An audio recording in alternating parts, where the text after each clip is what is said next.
10, 9, 8, 7, 6, 5, 4, 3, 2, 1.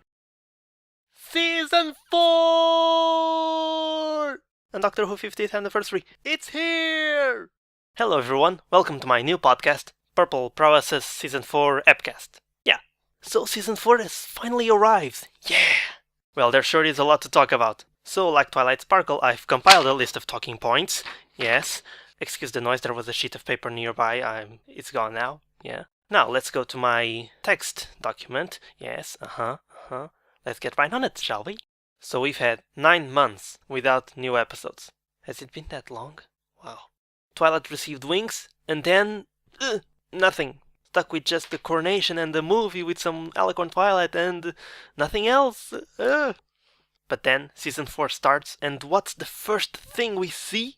Rainbow Dash giving Twilight a flight lesson. Yeah. Well, this episode had a lot of Twilight flying. I am completely pleased. It was so awesome. How cool is it to see her flying finally? A whole summer hoping to see that, and there it is. That first scene, as many people have put it, was genuinely a dream come true. And then at the end she did that sonic rain boom, sonic spark boom. Wow. Already the first episode of the season, and we already see Twilight doing all those things with her new wings. She flies bad, she flies good, she flies fast, she flies slow. She grabs Spike when he falls off the bridge. And what's more, she has seatbelts. That's more random than Pinkie Pie. I was totally not expecting that. Everyone who wanted to see Twilight fly just got a lot of it. What more could we ask? I actually expected the opening sequence to show Twilight landing in Ponyville in the beginning, flying on her own and with Spike on her. But instead we still see her as a unicorn and doing the same thing she does. But then some changes, like Discord in Fluttershy's window, and then finally she sprouts her wings and everyone around her. It's nice that we still see some unicorn Twilight, even if just in the intro. It was a good trotting animation. And now we get to see her doing it every new episode. And I liked Twilight as a unicorn, and now she's an alicorn, which is cool, but her unicorn form is still something that many fans hold dear, including me. And besides, maybe people who are just starting to watch the show look at Twilight with wings, but then after seeing that intro they know, oh, she started as having no wings, oh, and now she has wings, oh, what happened? Let's watch the episodes that are behind so we can find out what happened, yeah. And then the Ajax makes more people watch more, yes. The plan is now in motion.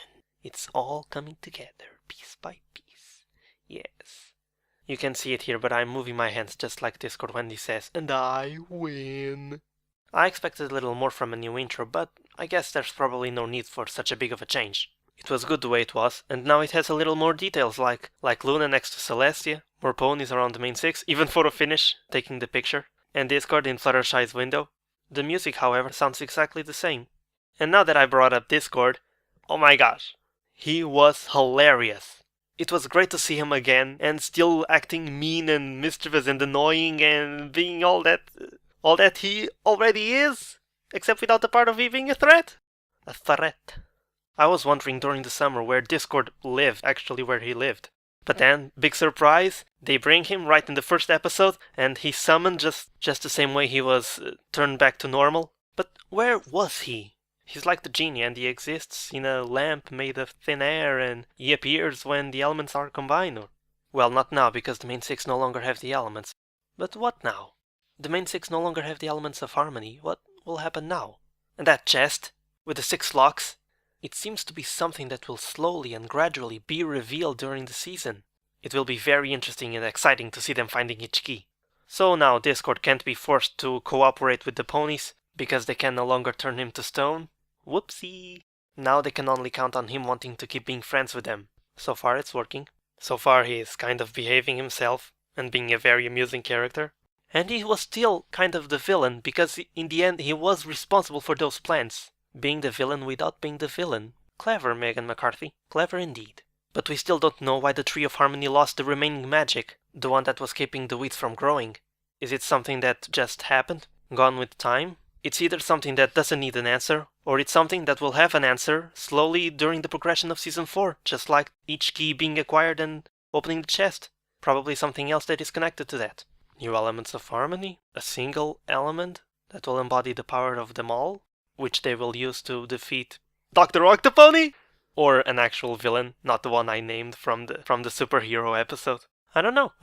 We'll just have to find out. And it will be interesting to see more of Discord. I'm sure we haven't seen the last of him. He still didn't have his song. I do seem to remember we were promised a song from him. Winter wrap-up in the shower doesn't count. Megan said so. And he being summoned because the main six suspected him is not quite the use Celestia claimed to have for him in Keep Calm and Flutter On. So yeah, he still needs to get on the pony's nerves a little more. Yeah. John Delancey was great as always. All of Discord's screen time and most of his lines had me laughing. Fine, but I don't do Windows. Oh, I do hope she breaks into song this time. Really, you should consider taking it to the road. You're welcome! Since we're on the subject of laughing, this episode had a lot of good jokes too. Pinkie Pie didn't completely feel to me like the useful pony helper, but she did point out the stairs. Seriously, the way that part was delivered was top-notch. Try the stairs, silly! I just fell down 100 steps and I'm totally fine and you should do the same! I'm already down here, so I guess I'm the smart one, huh? And Applejack's line, let's save the tree! And I like those details, like Twilight apologizing for apologizing. That was really good. And Spike telling Twilight that Discord may be reformed, but he's not totally reformed. After all, he's still himself. His same annoying self. He's just trying to get under your skin. Yeah, well, it's working! The writing, the voice acting, great as always. Speaking of voice acting, Luna had some really good lines too, both as herself and Nightmare Moon, and pre-Nightmare Moon. There can only be one princess in Equestria! And the way she says the Tree of Harmony sounded like sincere, innocent Luna. The character continues to display a large range of emotions. By the way, when it does appear at times that Twilight and Luna have a more polite and colder relationship than the one Twilight has with Celestia, both her and Luna hug her when she frees them, which I think it was a nice little bit in the scene. Very nice. And yes, Celestia, we mustn't forget Celestia. We got to see more layers of both these characters. Celestia's sadness for imprisoning Luna, she telling Twilight about it, she actually doing it, thanks to these awesome flashbacks, and we being shown them defeating Discord. Finally seeing that is awesome. And they are usually the mentors or regal leaders, and now there they were, facing the enemy, angry for what he has been doing. It was really cool to see them as heroes and fighters in their own right, which doesn't seem to happen now, because the show focuses on the main six and because Celestia sends them on a mission and stays in Canterlot. But I get the feeling that they will still play a big part in Season 4, if the Tree of Harmony now containing their cutie marks is any indication. And it's very interesting that Twilight's cutie mark already existed thousands of years ago, way before she had even been born. Celestia knew. Celestia always knew. When Twilight finally got her cutie mark, imagine what must have gone through her mind in that moment. Unless she already expected it. I don't completely understand how the concept of fate and predestination work in this show, but this is still a nice little detail. Twilight even mentions it when she looks at the tree. This here seems to be another thing that's taken from Lauren's early plans, according to a tweet which link I put in the description, and which will probably be revealed by the content of the chest. Also, you may have noticed, but as you can see, the Tree of Harmony represents Twilight's cutie mark, which itself represents herself with her friends. So you see, everything's connected. Cool. And I've been going around this for a while now, but I haven't completely addressed it yet. The flashbacks. Oh my gosh, the flashbacks. They were awesome.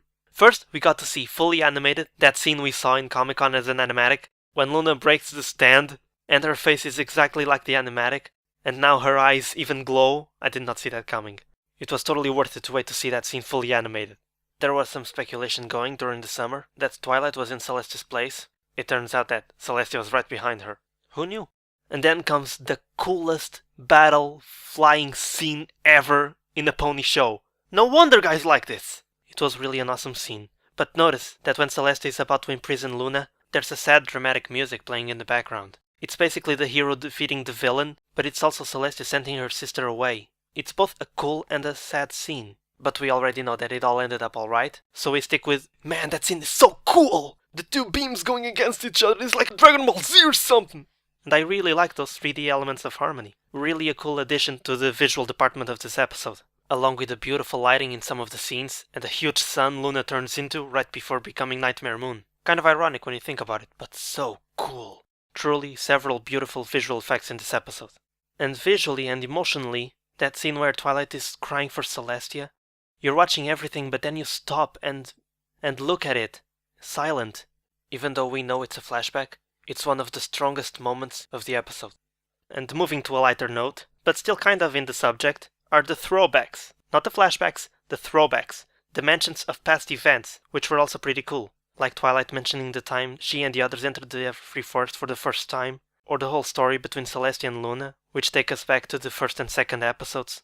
And mostly everything about Discord here takes us back to the return of Harmony and Keep Calm and Flutter On. It's always nice to see the characters talking about these things. One of the things that got me very interested in this show. The fact that there's a big story between the episodes, and the fact that the episodes remember and reference each other. Other cartoons are not as well made in terms of storytelling like this one is. And with this new story arc about the Tree of Harmony and the chest, this trend in the show will be taken to a whole new level. And with that, I guess we've reached the end of this podcast, guys. Thank you all for listening, and feel free to leave your comments below about both the episode and possible feedback. Be sure to follow me on Twitter and Facebook, where I'll be giving updates for future videos and artworks and other kinds of stuff. And be sure to read this episode's follow-up in EquestriaDaily, because those guys are great at what they do, being fans with us and bringing us all that content we look at every day. Now, on to wait for the next episode. This season sure looks promising. Here's hoping for it to be memorable and spectacular. Bye for now. Purple Proa signing off.